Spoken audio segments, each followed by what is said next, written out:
Already 12க்கு மே 9th அன்னைக்கு result release பண்ணதா சொல்லியிருந்தாங்க. அதே மாதிரி 10th 11க்கு மே 19 சொல்லியிருந்தாங்க. இதுதான் அஃபிஷியலாக சொன்னது. இது வரைக்கும் அஃபிஷியலாக எந்த சேஞ்சும் சொல்லலை. அப்படி வந்தால் அதை நான் உங்களுக்கு அனௌன்ஸ் பண்ணுறேன். ரிசல்ட்டை உங்கள் மொபைல் நம்பருக்கு எஸ்எம்எஸ் பண்ணிவிடுவாங்க. அதில் நீங்கள் ஒவ்வொரு சப்ஜெக்ட்லையும் எவ்வளோ மார்க் எடுத்திருக்கீங்க அப்படின்னு வரும். பாஸ் ஃபெயில் இது போட்டு உங்களுக்கு உடனே வந்துடும்.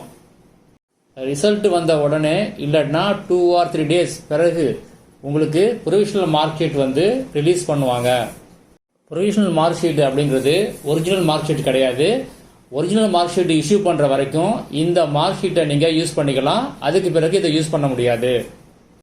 Original mark sheet August month தான் ரிலீஸ் பண்ணுவாங்க. ஸ்கூலில் படித்த கேண்டிடேட் நீங்கள் ஸ்கூலில் வாங்கிக்கலாம்.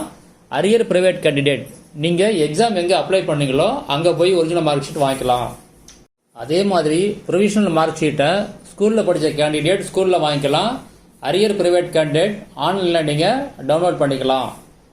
இப்போ ரிசல்ட் வந்த பிறகு பாஸ் பண்ணவங்க அடுத்து என்ன பண்ணணும், அதே மாதிரி மார்க் கம்மியாக உள்ளவங்க அடுத்தது என்ன பண்ணணும், சில பேர் ஃபெயில் ஆகிருப்பீங்க அவங்க அடுத்து என்ன பண்ணணும் அதை பற்றி பார்க்கலாம்.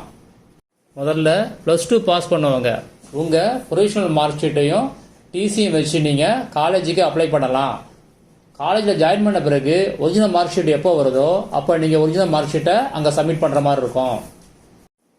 10th பாஸ் பண்ணுவாங்க உங்களுடைய ப்ரொவிஷனல் மார்க் ஷீட்டையும் டிசியும் வச்சு நீங்கள் 11th அப்ளை பண்ணி ஜாயின் பண்ணிக்கலாம்.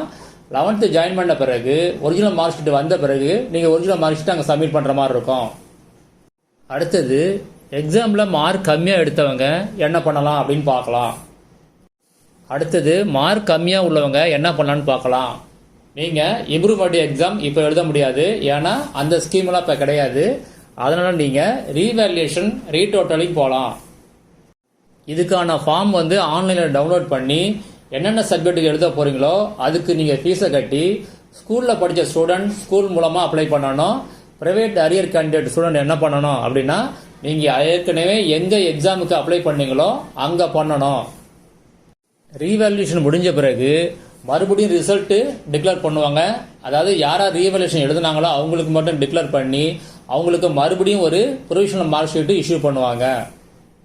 அடுத்தது ஃபெயில் ஆனவங்க என்ன பண்ணுறது, ஃபெயில் ஆனவங்களுக்கு சப்ளிமெண்ட்ரி எக்ஸாம் அப்படின்னு ஒரு எக்ஸாம் வைப்பாங்க. ஜூன் ஜூலையில் வைப்பாங்க. நீங்கள் அந்த எக்ஸாம் எழுதணும்.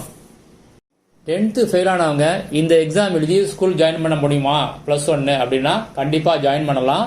அதேமாரி +2 ஃபெயில் ஆனவங்க காலேஜ் ஜாயின் பண்ண முடியுமா இந்த எக்ஸாம் எழுதினா கண்டிப்பாக ஜாயின் பண்ணலாம்.